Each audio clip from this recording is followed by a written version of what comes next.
살리시다. 신학적 주제 우리 같이 읽겠습니다. 신학적 주제 시작.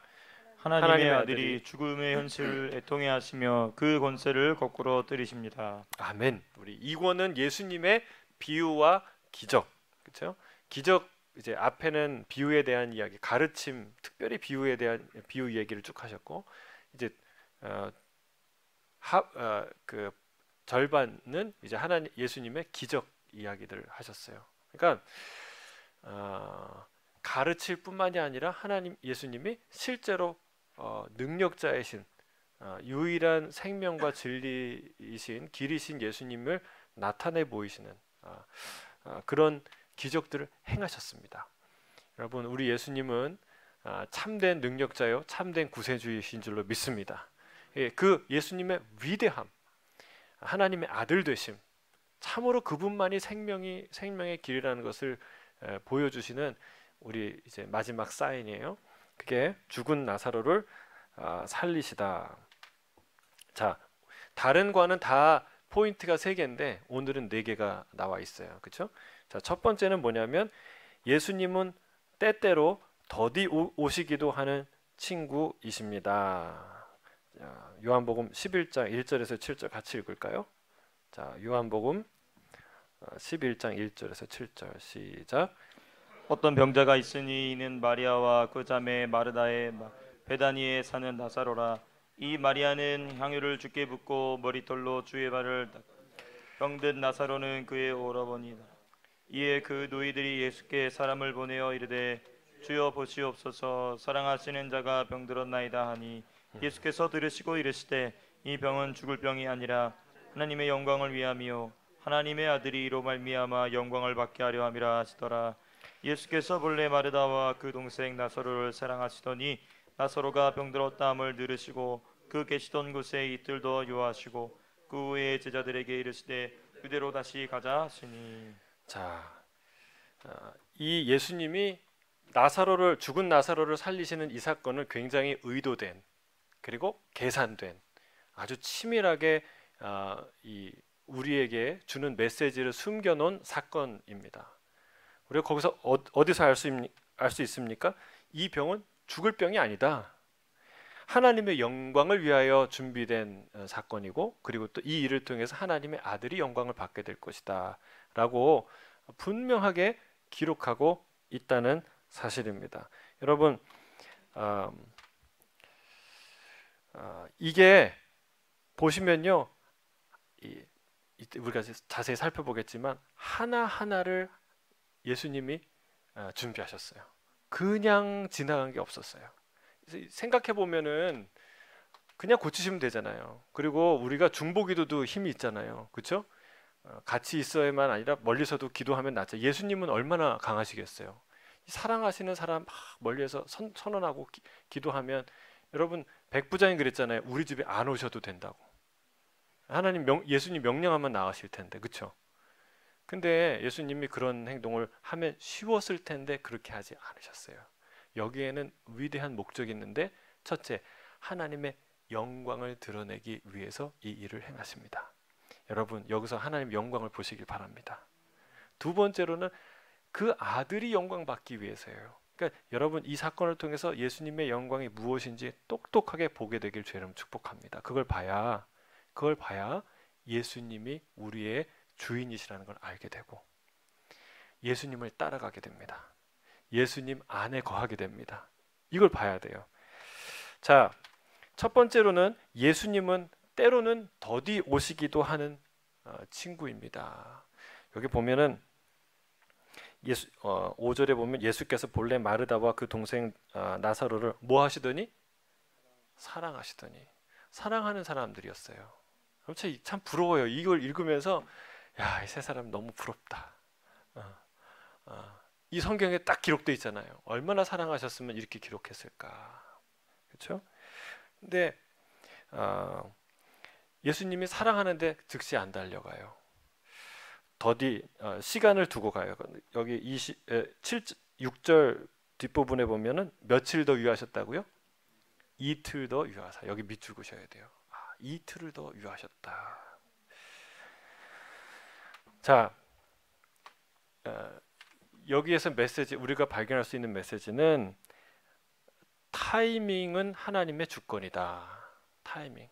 하나님의 주권자시다. 왕이시다. 하나님의 다스리신다라는 말은 뭘로 증명이 되고 그게 뭘 뜻하느냐? 절대적인 타이밍의 결정은 누가 한다고요? 예수님께서 하나님께서 하신다는 그게 주권이라는 거예요. 여러분 오너가 사장이 팀장이 리더가 타이밍을 결정해요. 그렇죠? 아닙니까? 자기 마음대로 다들 합니까? 아니에요. 타이밍을 결정하는 거는 지금 투자해. 지금 털어. 뭐 아무튼 예를 들면 뭐 이 비즈니스를 해야 돼. 이런 걸 누가 해요? 오너가 하고 리더가 하고 책임자가 하는 거예요. 그게 주권이라는 거예요. 제가 인천 상륙작전 참 인상 깊게 봤는데 굉장히 놀라운 장면이 메가더라는 총사령관이 그 모든 군함과 전투기 그 다음에 모든 수십만 명의 이 병사들을 진두지휘하는데 적의 어떤 공격이 와도 또 이 조수간만의 차이가 어떻게 와도 절대 미동하지 않고 총사령관이 지시할 때까지 기다리는 거예요. 모든 사람들이 아무리 위기가 와도 이게 총사령관이구나. 여러분 지금 뭐 내 배가 뒤집힐 것 같고 내가 지금 이러다가 견딜 수 없, 적에게 발각이 될 것 같고 이렇게 하다가는 다 망할 것 같고 이런 생각들이 각각 생각이 달라요. 지휘관들이 달라요. 거기에 위치마다 다 달라요. 그런데 그 타이밍을 정확한 타이밍을 누가 컨트롤하냐면 총사령관이 하는 거예요. 이게 주권이에요. 하나님이 우리의 주인이시다라는 사실은요. 우리 인생에 일어나는 사건의 정확한 타이밍을 내가 정하는 게 아니고 하나님이 정하신다는 거예요. 그러니까 그게 다르다는 거예요. 나는 이때 이 일이 일어나야 되는데 아니에요. 주님은 이틀 후에 또는 3일 후에 아니 내년에 언제 모르는 그 타이밍에 하나님이 정하신 때에 그 일을 행하신다는 사실입니다. 베드로 후서 3장 9절에 이렇게 말하죠. 주의 약속은 어떤 이들이 더디다고 생각하는 것 같이 더딘 것이 아니다. 10절에 이렇게 얘기해요. 주의 날이 도둑같이 오리니. 여러분 하나님의 타이밍은 우리가 생각하지 않은 그때에 도둑같이 올 줄로 믿습니다. 여러분 그게 신경질 나면 그게 불안하고 짜증나면 믿음이 없는 거예요. 예수님을 주로 영접하지 않은 거예요. 그러니까 예수님을 주로 영접했다는 뜻은 그분이 오실 때를 기다리는 거예요. 그리고 그분이 행하실 때 기쁘게 그 일을 받아들이는 거예요. 그게 하나님의 주권을 인정하는 자의 태도라는 것이죠. 여러분 주님이 때로는 더디 오실 때 있습니다. 꼭 기억하시길 바랍니다. 내가 볼 땐 안 올 것 같고 내가 볼 땐 관심이 없는 것 같고 내가 볼 땐 안 사랑하는 것 같은데 그렇지 않다는 거예요. 사랑하셨다고 얘기하잖아요. 멀리 있어가지고 그 마음은 알 수 없어요. 들리지 않아요. 그러나 예수님이 그들을 사랑하셨어요. 그리고 그 얘기를 들으셨어요. 그리고 예수님이 그 일에 대한 무한한 책임감을 갖고 계세요. 그리고 더 놀라운 계획을 갖고 계시고 그때를 기다리고 그때를 준비하고 그때를 향해 오고 계세요. 할렐루야. 이게 예수님, 이게 첫 번째 우리가 생각해야 될 예수님의 영광이에요. 그러니까 우리는 당장 필요할 때 오시는 게 예수님이 아니라 예수님이 정하신 때 오시는 게 그게 예수님이라는 거예요. 우리는 필요할 때 안 오셨다고 그게 하나님이냐 그게 예수님이냐 그분을 왜 믿냐 이러는데 그거는 어리석은 거예요. 그거는 예수님의 예자도 모르는 거예요. 하나님의 하자도 모르는 것이죠. 하나님은 하나님이시기 때문에 예수님은 예수님이시기 때문에 그때를 결정한 권한이 그분에게 있는 것이죠. 여러분 이게 아주 중요해요. 자 그런데 여기 중요한 말을 저기 밑에서 세 번째 줄 한번 읽어주시겠습니까? 나사로의 가족들은 나사로의 가족들은 예수님이 나사로가 아픈 것을 아시면 곧바로 달려와 치료해 주시리라고 기대했습니다. 그러나 예수님은 다른 계획이 있으셨습니다. 예수님은 이 병은 죽을 병이 아니라고 말씀하시고는 심지어 나사로가 아프다는 소식을 들은 뒤에도 그 계시던 곳에 이틀 더 머무셨습니다. 마치 관심이 없는 것 같잖아요. 겉으로 봐서는. 그렇죠? 하나님이 내 인생에 관심이 없는 것처럼 느껴지잖아요. 그런데 여기 보면 아주 희망적인 말이 있는데 another plan. 다른 계획이 있다는 거예요. 이건 무슨 말입니까? 내 인생을 내 생각을 무시한다는 뜻이 아니라 여러분 하나님이 내 인생을 위한 더 좋은 계획을 갖고 계시고 가장 좋은 계획을 갖고 계시다는 뜻입니다. 여러분 믿으십니까? 예, 이 믿음이 이걸 알려주려고 나사로 사건이 일어난 거예요. 예수님이 능력 있다는 거 가르쳐 주려면 그냥 멀리서도 명령해, 야 네가 발길이 닿는 순간에 네가 이제 이게 메신저가 다시 돌아가면 그 사람이 살 것이다. 이렇게 얘기하면 하나님의 능력은 나타나겠죠. 예수님의 능력.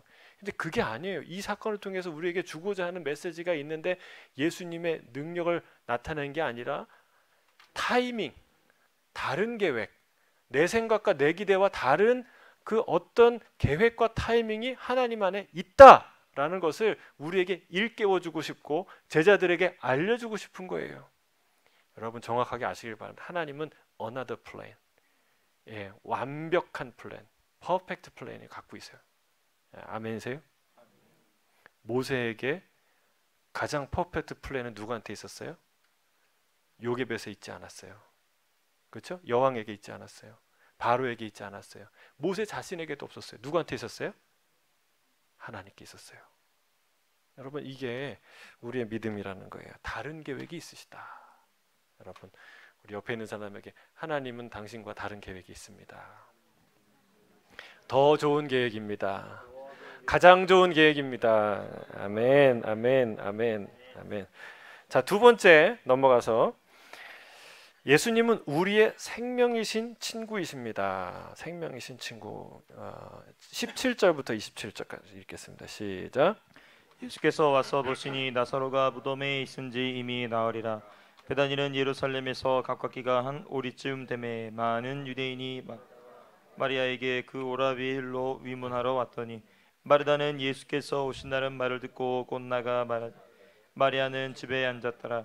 마르다가 예수께 여짜오되 주께서 여기 계셨더라면 내 오라버니가 죽지 아니하였겠나이다. 그러나 나는 이제라도 주께서 무엇이든지 하나님께 구하시는 것을 하나님이 주실 줄을 아나이다. 예수께서 이르시되 내 오라비가 다시 살아나리라. 마르다가 이르되 마지막 날 부활 때에는 다시 살아날 줄을 내가 아나이다. 예수께서 이르시되 나는 부활이요 생명이니 나를 믿는 자는 죽어도 살겠고 무릇 살아서 나를 믿는 자는 영원히 죽지 아니하리니 이것을 내가 믿느냐. 이르되 주여 그러하이다. 주는 그리스도시요 세상에 오시는 하나님의 아들이신 줄 내가 믿나이다.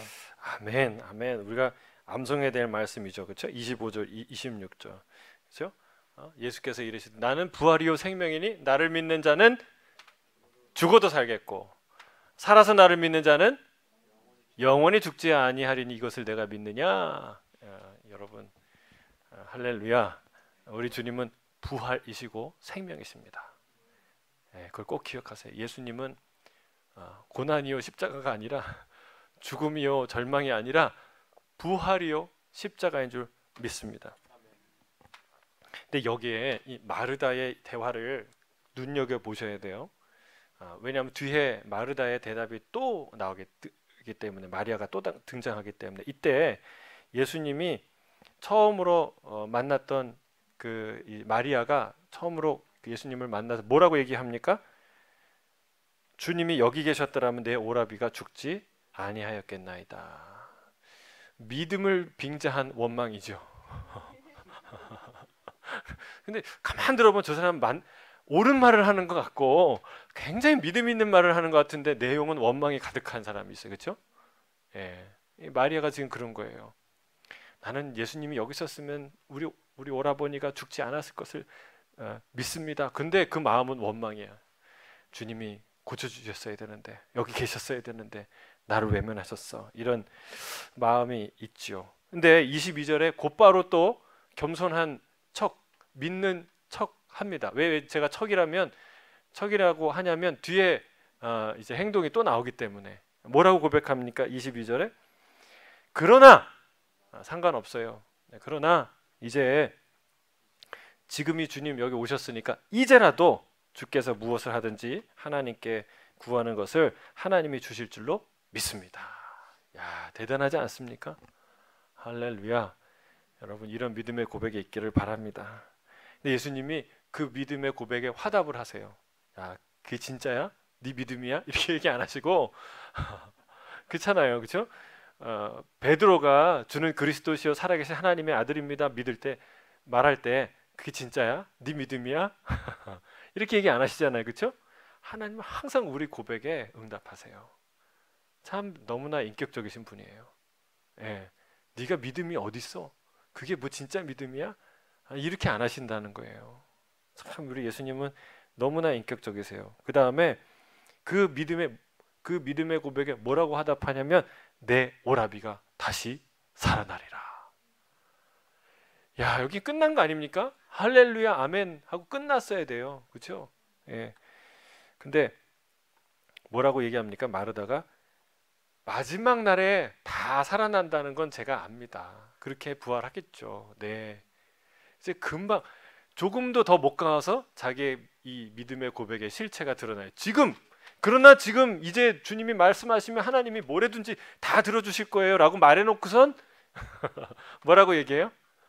아, 그래요. 우리 그 마지막 때에 다 부활하는 건 제가 알지요, 주님. 지금 살아나는 건 못 믿는 거죠. 우리가 이렇게 살고 있죠. 우리의 모습이 다 저와 우리의 모습이에요. 저를 포함해서 우리의 믿음의 현 주소죠. 주님께서 명확하게 얘기합니다. 나는 부활이요 생명이니 나를 믿는 자는 죽어도 살겠고 무릇 살아서 나를 믿는 자는 영원히 죽지 아니하리니 이것을 내가 믿느냐? 아멘이십니까? 아멘, 아멘. 여러분 우리가 이걸 믿길 바랍니다. 우리가 죽지 않아요. 죽는 것 같은데 안 죽어요. 제가 이걸 언제 깨달았냐면 번지 점프하면서. 전 진짜 하기 싫었거든요. 이런 걸 내가 왜 하나? 물론 한 번쯤은 해보고 싶은 마음도 있었는데 그거 분명히 우리 이제 제가 그때는 이제 팀장 목사님이 있고 저는 이제 부교육자니까 본인이 가시겠대. 먼저 가래요. 그러니까 이제 그때 주제가 번지 점프였어요. 번지 점프를 하다.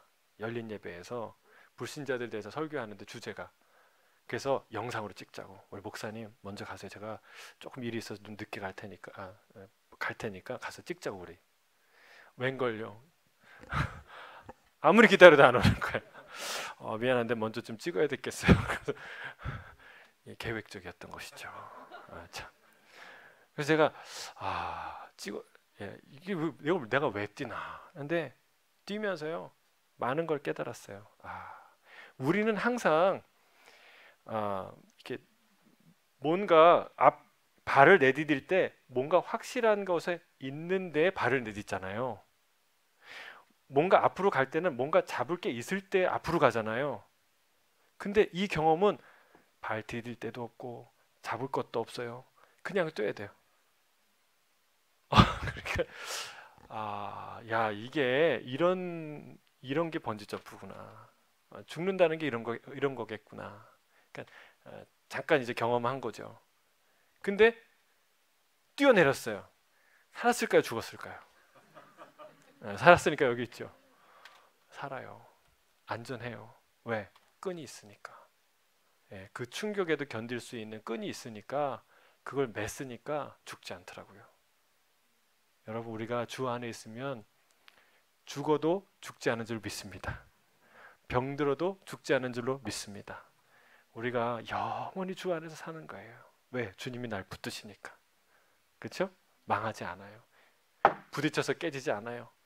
잠깐 문을 열고 죽음이라는 문을 열고 천국으로 들어갈 뿐이에요. 영원한 생명으로 우리가 들어갈 뿐이에요.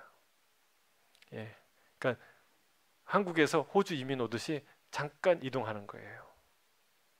주님께서 그런 부활이요 생명이라는 놀라운 말씀을 하시는데 사실은 마지막 때의 부활을 얘기하는 게 아니라 이제 곧 살 거를 주님이 말씀하시는데 못 깨닫죠. 자, 그러나 그가 또 고백하면 주여 그러하외다. 주는 그리스도시요 세상에 오신 하나님의 아들이신 줄 내가 믿나이다. 믿음과 불신은 오락가락하지 않습니까? 그게 우리의 모습이죠. 믿는 것 같은데 안 믿고, 안 믿는 것 같은데 또 믿고, 이게 마르다의 모습이에요. 근데 이게 믿는 사람, 진짜 예수님을 의지했던 여인이었는데, 사랑했던 여인이었는데 그런 모습이 있었다는 거예요. 그게 우리의 모습이다. 자, 세 번째, 예수님은 죽음의 저주를 비통해 하시는 친구이십니다. 우리 28절부터 37절까지 같이 읽겠습니다. 28절 시작. 이 말을 하고 돌아가서 가만히 그 자매 마리아를 불러 말하되 선생님이 오셔서 너를 부르신다 하니 마리아가 이 말을 듣고 급히 일어나 예수께 나아가매 예수는 아직 마을로 들어오지 아니하시고 마르다가 맞이했던 곳에 그대로 계시더라.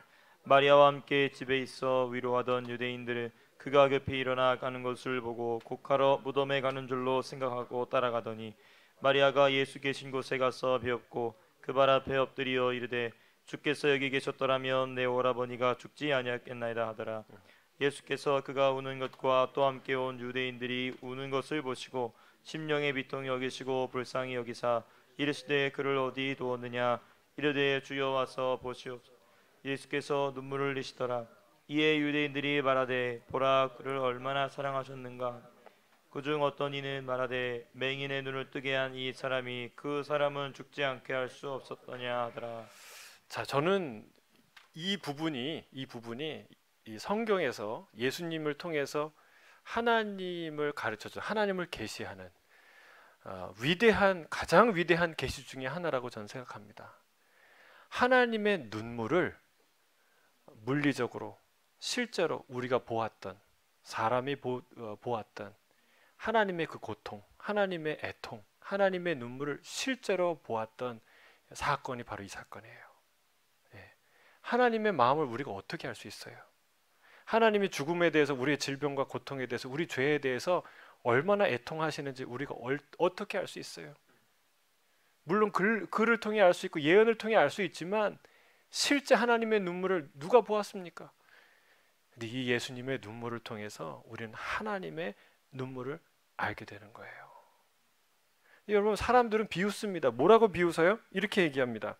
37절에 그 중에 어떤 이는 말하되 맹인의 눈을 뜨게 한 이 사람이 그 사람은 죽지 않게 할 수 없었더냐. 여러분, 이게 우리가 하는 말, 세상이 하는 말이에요. 뭐라고 얘기합니까?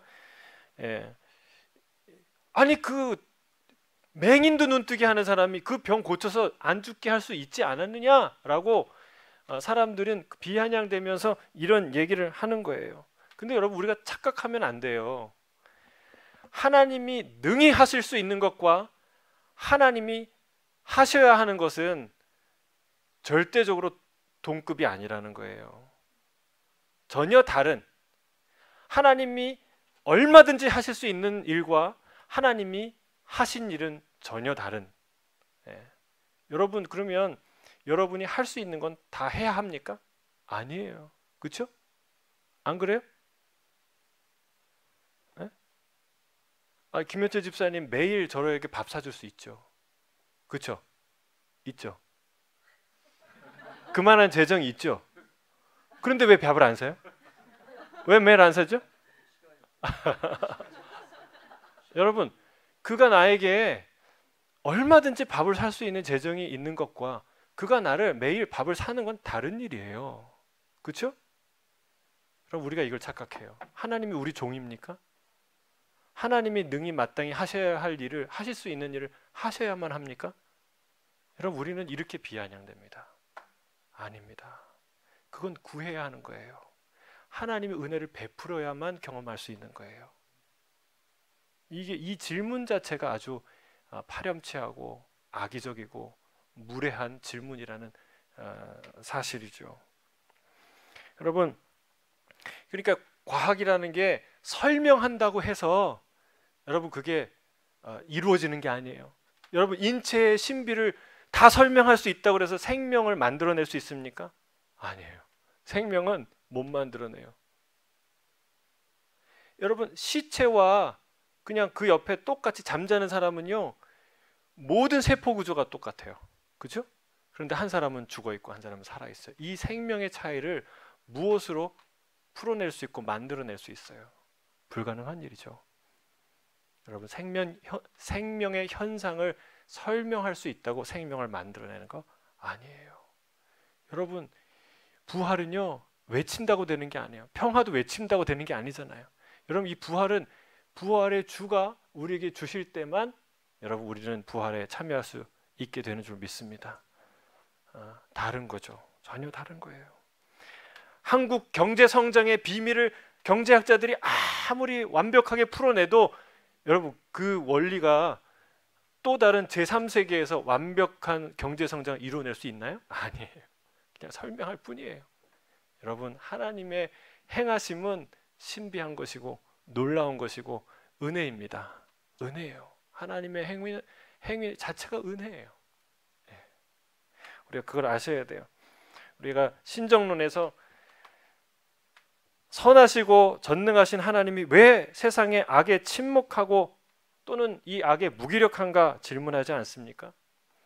여러분, 이것에 대한 대답은 저는 예수님의 눈물이라고 봅니다. 예수님의 눈물이에요. 하나님은 인간의 죄악과 죽음에 대해서 비통히 여기셨고 그리고 불쌍히 여기셨고 눈물을 흘리신 분이다. 가장 큰 그 죄악과 죽음에 대해 고통에 대해서 가장 큰 책임을 지셨고 가장 큰 대가를 지불하신 분이 우리 예수님이다. 하나님이다라는 것을 보여주는 대목이 바로 이 대목이라는 거예요. 사람들은 우는 것 같지만 여러분, 자기하고 친한 사람들만 울지 여러분, 조금만 멀어져 나가도 누가 감기가 걸려도 또는 교통사고 나도 안 울어요. 끔찍한 일들이 일어나다 아유 찌찌찌 하고 끝나지 여러분, 이렇게 우는 사람 없어요. 하나님은, 우리 예수님은 우리의 고통과 죽음에 가장 정직하게 직면하신 분이고 가장 심대하게 고민하신 분이고 가장 많은 대가를 치르신 분이 예수님이라는 사실이에요. 그게 이 눈물에 드러나는 거예요. 예수님이 우셨더라. 왜 우셨겠어요? 여러분, 조금 있으면 살 거 아시는데 지금 아신 게 아니라 미리 아셨잖아요. 그렇죠? 이틀 더 머물기 전에도 아셨잖아요, 살 것을. 근데 왜 우셨을까요? 여러분, 이건 단순한 울음이 아닙니다. 이 눈물은 죽음에 직면한 인간의 죄악과 그 고통, 그 눈물, 이 역사 가운데 면면이 일어났던 그 모든 잔혹한 죄의 현상들, 그 무게를 예수님이 다 아시기 때문에 배고픔, 학대, 고민, 죄악, 그 모든 중독, 그 모든 박해, 이 고통을 다 아시기 때문에 흘리신 눈물이 바로 이 무덤 앞에서 흘리신, 사랑하는 이의 죽음 앞에서 흘리신 예수님의 눈물인 줄로 믿습니다. 여러분, 중요해요. 죽음의 저주를 비통해 하시는 친구 예수 그리스도, 우리 이 눈물을 기억해야 될 줄로 믿습니다. 여러분, 만약에 이 우리에게 행하신 일에 대한 이 믿음이 있었다면 진짜 이 사람들이 비아냥거리지 않고 맹인의 눈을 뜨게 한 사람이 또 다시 이 나사로에 대한 어떤 일을 하시겠다라고 기대하는 그 기대와 믿음이 있었으면 어떻게 했을까요? 이런 얘기 안 했겠죠. 옆에서 기대하는 마음으로 조용히 기다렸겠죠. 그렇죠? 우리가 감사하는 마음으로 주님의 행하실 일을 기대하게 되길 주 여러분 축복합니다. 절망하지 말고 비아냥되지 말고 그런 하나님이 어딨어? 라고 말하는 그런 이런 말이 아니라 하나님의 행하실 일, 나의 상식과 나의 계획을 벗어나서 하나님이 행하실 일, 그 일들을 우리가 기대하게 되기를 주 여러분 축복합니다. 자, 넘어가서 마지막 네 번째예요. 예수님은 죽은 사람을 되살리시는 친구이십니다. 38절에서 44절까지 같이 읽겠습니다. 시작. 이에 예수께서 다시 속으로 비통히 여기시며 무덤에 가시니 무덤 돌이 막고는 예수께서 이르시되 돌을 옮겨 놓으라 하시니 그 죽은 자의 누이 마르다가 이르되 주여 죽은 지가 나흘이 되었음에 벌써 냄새가 나나이다. 예수께서 이르시되 내 말이 내 믿으면 하나님의 영광을 보리라 하지 아니하였느냐 하시니 돌을 옮겨 놓으니 예수께서 눈을 들어 물어보시고 이르시되 아버지여 내 말을 들으신 것을 감사하나이다. 항상 내 말을 들으시는 줄을 내가 알았사. 그러나 이 말씀하오는 것은 둘러선 무리를 위함이니 곧 아버지께서 나를 보내신 것은 그들로 믿게 하려 함이니이다. 이 말씀을 하시고 큰 소리로 나사로야 나오라 부르시니 죽은 자가 수족을 배로 동인 채로 나오는데 그 얼굴은 수건에 쌓였더라. 예수께서 이르시되 풀어놓아 다니게 하라 하시니라. 아멘. 아멘. 예수님께서 돌을 옮겨 놓으라 말씀하세요. 그러자 제일 먼저 반응했던 사람이 아까 얘기한 마르다예요. 마르다가 뭐라고 얘기합니까? 주여, 죽은 지가 나흘이 되매 벌써 냄새가 나나이다. 무슨 뜻일까요? 열지 말라는 거죠. 열어서 소용없다는 얘기죠. 뭐 다른 뜻이 있습니까? 사랑하는 마음 알겠는데, 그의 얼굴 한 번 더 보길 원하는 거 알겠는데, 그런 일 해도 소용없고 지금 그런 일 하면 민폐입니다. 때는 지나갔습니다. 이런 뜻 아니겠어요? 그렇죠? 여러분, 하나님이 뭔가 믿음의 행동을 요구하실 때 이런 대답하지 않게 되길 주의 이름 축복합니다. 하나님, 때 지나갔어요. 그때 하셨어야죠. 그때 하나님이 이거 했으면 다 풀렸을 텐데. 여러분, 그 어리석은 고백이에요. 주님이 돌을 옮겨 놓으라 할 때가 정확한 타이밍이에요. 순종하면 돼요. 순종하면 돼요. 그러니까 그때 다 믿는 것처럼 했어요. 그렇죠? 주님이, 그러나 이제 주님께서 말하시면 하나님께 기도하면 하나님이 다 들어주실 줄로 믿습니다. 그랬잖아요. 그러니까 내 오라비가 다시 살리라. 아니, 우리 그 오라비가 나중에 종말 때, 심판 때 다시 살 거, 그 부활할 때 살 거, 그건 알아요. 믿어요. 나는 부활이요 생명이니 나를 믿는 자는 죽어도 살겠고 무릇 살아서 나를 믿는 자는 영원히 죽지 아니하리라. 여러분, 그래서 아멘 믿습니다 했는데 또 막상 주님이 돌을 옮겨 놓으라니까 또 마음이 흔들리는 거예요. 자, 우리가 믿음이 없어요. 그렇죠?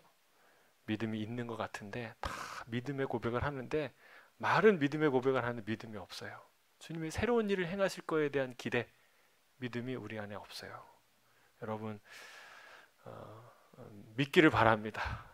믿음이 임하기를 바라고 믿음이 이렇게 솟아나기를 바랍니다. 주의 말씀을 들어야 돼요. 주님께서 뭐라고 얘기하십니까? 40절에 보니까 내가 믿으면 뭘 보리라? 하나님의 영광을 보리라. 할렐루야. 믿는 자가 보게 될 것은 하나님의 영광인 줄로 믿습니다.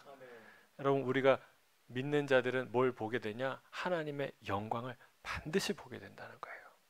믿음을 가진 자는 망하는 것 같은데, 어리석은 것 같은데, 또라이 같은 행동을 하는 것 같은데, 여러분, 이미 죽은 지 나흘이 되는 사람 관뚜껑을 열고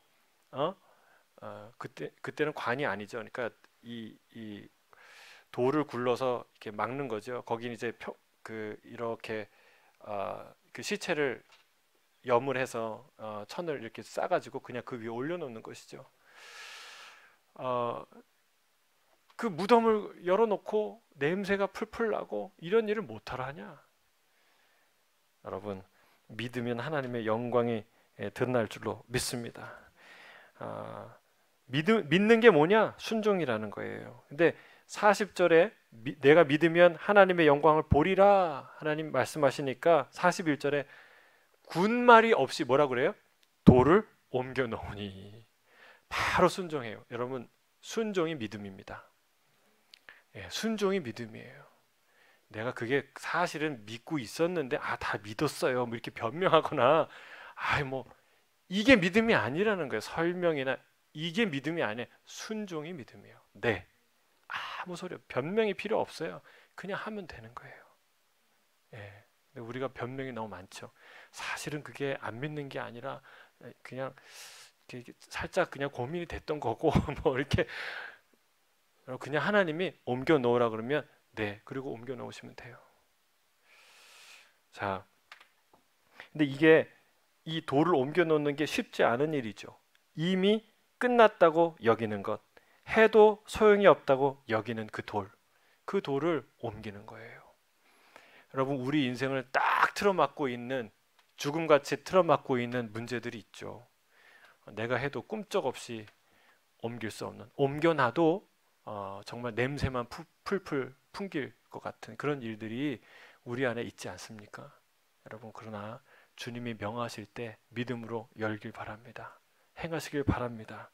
나아만 장군이 7번 요단강에 가서 물을 씻으라고 얘기했는데 그게 믿기지가 않는 거예요. 저 더러운 똥물에 훨씬 더 깨끗하고 아름다운 강들, 큰 강들, 그런 문명을 잉태한 그 유명한 강들이 있는데 그런 강이 아니라 이렇게 냇물에 들어가서 7번을 씻으라고?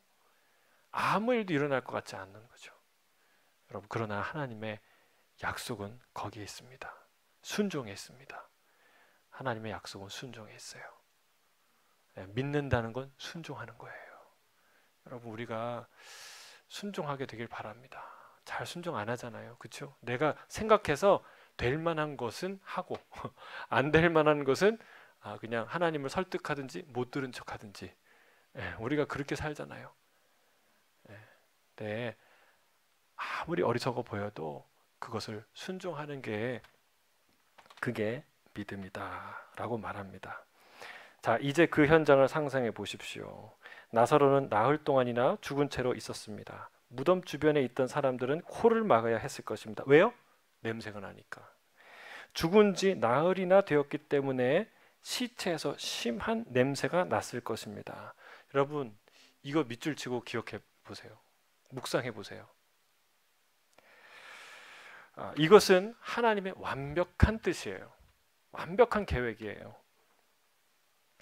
이 일이 쇼가 아니라는 것을 후대의 사람이나 소문을 통해서 듣는 사람도 이 일이, 그리고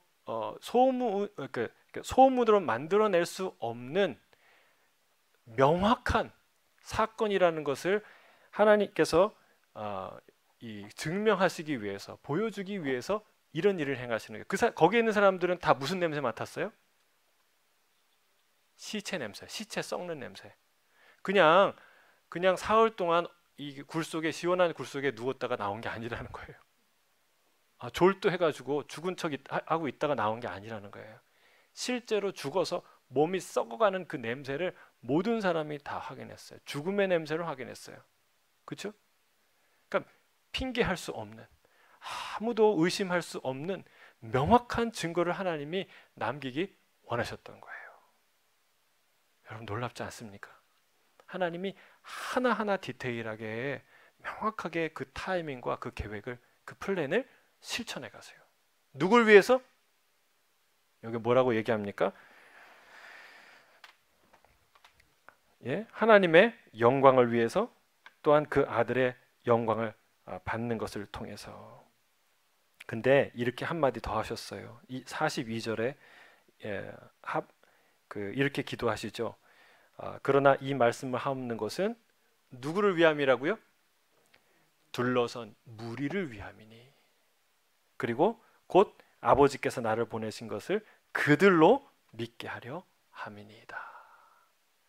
여러분, 이게 우리에게 믿음을 주시기 위해서 하나님이 하시는 일이라는 사실이에요. 할렐루야. 우리에게 믿게 하고 싶은 거예요. 여러분, 믿음이 생기길 주의 이름 축복합니다. 이 나사로의, 여러분, 이게 만약 거짓말이라면, 없는 사건이 여기에 기록된 것이라면, 여러분, 이 사복음서를, 이 성경을 사람들이 받아들였겠습니까? 증인이 하나도 없어요. 이렇게 많은 사람이 봤다고 얘기하고, 이렇게 분명한 기적인데, 소문이 많은데 들은 소문도 없고, 거기를 증언하는 사람도 없고, 여러분, 증거도 아무것도 없는데 여러분, 누가 믿겠습니까? 그런 종교를 놓고 누가 그것을 위해서 목숨을 걸고 증거하겠습니까? 이거는요, 아무도 그 당시에 부인할 수 없는 수많은 사람 앞에서 행해진 분명한 사건이에요. 그래서 사두개인과 바리새인들, 제사장들이 이 사건을 두고 두려워했던 거예요. 그래서 예수님과 함께 누굴 죽이려고 했어요? 나사로를 죽이려고 했어요. 여러분, 주님은 우리에게 믿음을 주기 위해서 이 일을 행하신 줄로 믿습니다. 그냥 살리면 그냥 살아나는 거죠, 한 사람. 그런데 하나님이 그 한 사람을 조금 늦게 살리셔서 수많은 사람을 살리십니다. 수많은 사람에게 믿음을 주십니다. 여러분, 이 위대한 일을 하나님이 우리에게 행하신다는 사실이에요. 자, 오늘 말씀을 마치기 전에 핵심 교리 94 죽음 이후의 삶이 있어요. 143쪽 같이 읽어볼까요? 시작. 그리스도인이 바로 주님과 함께 있게 된다고 가르칩니다. 어떤 이들은 신자들이 장래에 부활할 때 최종적인 상태가 될 것임을 감안해 이 상태를 중간 상태라고 부릅니다. 그리스도 안에 죽은 후에 고통 가운데 놓이게 되며 종말에는 심판을 받게 됩니다. 뭐 우리가 익히 잘 아는 이 지식이죠. 우리가 죽으면 곧바로 어딜 가요? 주님께로. 예, 주님의 품에 안기는데 사실은 우리가 고린도 전서 15장 50절에서 58절까지 우리가 암송하잖아요. 예? 예, 썩을 것은 썩지 아니할 것을 유업으로 받지 못하느니라. 혈과 육은 하나님 나라를 유업으로 받을 수 없다. 그렇죠? 그때 우리는 하나님 나라를 유업으로 받는데 썩지 아니할 새 몸, 놀라운 영광의 부활체를 입게 될 거예요. 예. 근데 그때 완전해지는데 그때까지 주님 품에 거하는 거죠. 그걸 이제 신학적으로 중간 상태라고 표현을 하는 거예요. 여러분 이거 이제 잘 이해하시라고 나사로의 죽음과 함께 이 얘기가 이제 여기에 이제 등장합니다. 자, 마무리 143쪽에 나사로의 부활 이야기에서 우리는 다음 두 가지 사실을 알게 됩니다. 첫째, 둘째 같이 읽어볼까요? 시작.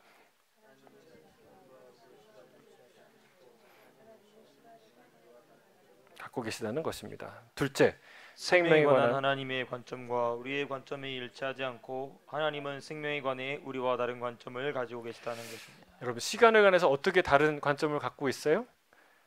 우리는 당장, 주님은 당신의 때에. 타이밍이 다르다는 거예요. 어떤 타이밍이 옳아요? 하나님의 타이밍이 옳습니다. 생명에 관한 하나님의 관점이 다릅니다. 그렇죠? 우리는 죽음이라고 말하지만 주님은 잔다. 죽은 게 아니다. 다시 살아난다. 주님이 말씀하세요. 여러분 우리는 죽지 아니하고 영원히 살 줄로 믿습니다. 그냥 잠자는 것처럼 우리 매일 죽음을 그렇다면 매일 죽음을 경험하는 거 그렇죠? 잠자다가 깨는 것처럼 신비한 일이 어디 있어요? 그렇죠? 어떻게 깰까요? 신기해요. 잠처럼 신비한 게 없어요. 영원히 잘 수도 있는데 일어나잖아요. 마취해서 깨는 게 신비인 것처럼 우리가 여러분 잠깐 자는 것처럼 죽을 거예요. 그러나 그건 죽은 게 아니라 영원히 살게 될 거예요. 그 소망을 갖고 담대하게 살아가시는 저와 여러분이 되길 주님 축복합니다. 같이 기도하겠습니다.